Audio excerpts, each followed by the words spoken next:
the officers who were arrested in Mbarara. We briefed you that we carried out an arrest of our own for acts we found inappropriate and in violation of our disciplinary code. We took our action first. We had a disciplinary court where they appeared and they were given an opportunity to defend themselves. But in the wisdom of the disciplinary court, they found it necessary to dismiss them. They have 14 days within which to appeal the sentence. And we are a law-abiding body. We shall follow all the procedures of appeal, and in case they do so. We also subjected them to criminal proceedings. We processed a file. We had our evidence. We got statements from the complainants and also from witnesses. We had that file compiled. It was sanctioned, and we took them to court. They were remanded up to 17th January. But the whole message, in line with what you have asked me, is that what are we doing? Of course, let me tell you one thing. One, before a person enters police, we train them. We train them on modes of arrest. We train them on use of force. We train them on human rights. Our curriculum of training for initial stages of entry into forces are very robust. It is the reason why we train officers for 1 year. We have people who enter as probationers. They train for 1 solid year. People who enter as police cadets train for 1 full year. So there are a number of things during that 1 year that we train the officers. Now, after training them, we also have a code of conduct, which code of conduct, by the way, is part of the modules.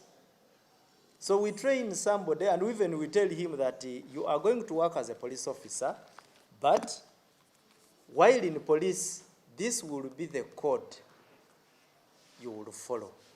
So when you wake up on a good day and you choose to deviate from the code, we imagine that you are aware of the consequences, because we also tell you that going against the code shall attract punishment, and punishment includes dismissal, it includes reduction in rank, it includes reprimand, fine, and so many other things.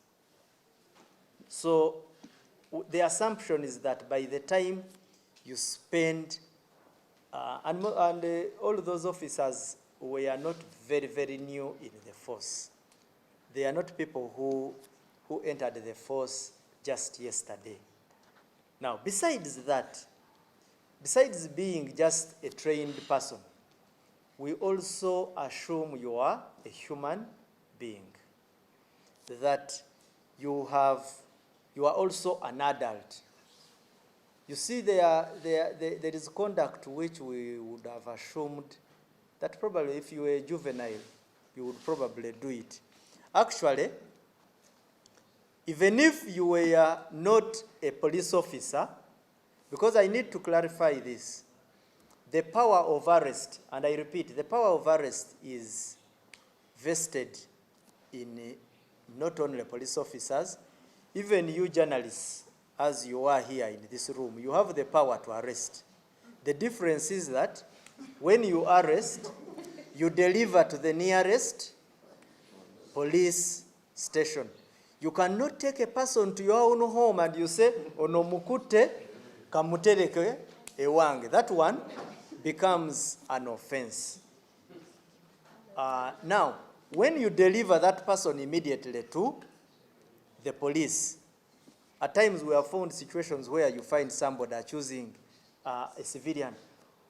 Why was I arrested by a civilian? No, he has the power to do so.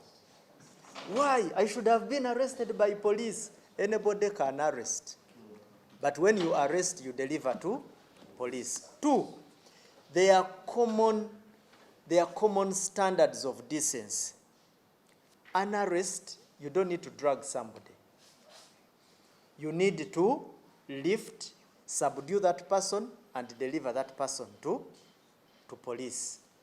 Now, for a police officer beyond you people, for him, he can even weigh. He can weigh the energy and effort needed to be put on an arrest. If, for example, you are arresting a 65-year-old woman, whom do you need? How much energy do you need to put behind that arrest? Did it warrant to drag the old woman through that mud, that flowing water? Was it necessary? So such things are the ones which we consider, we look at, and we say, no, we are not going to allow our institution to be dragged through the mud the way these fellows did it. And that's how we end up trying our officers. Now, the issue about the sentences are determined by court. Another thing you need to know is that if the offense is of scandalous manner, the offense of scandalous manner is limited in terms of the punishment.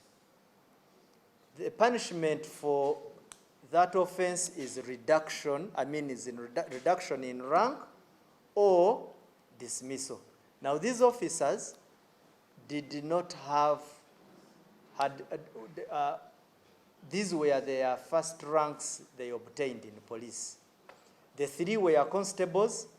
The other one was an assistant superintendent of police who entered police as a cadet assistant superintendent. So he did not have a rank to reduce from, neither did the constables do.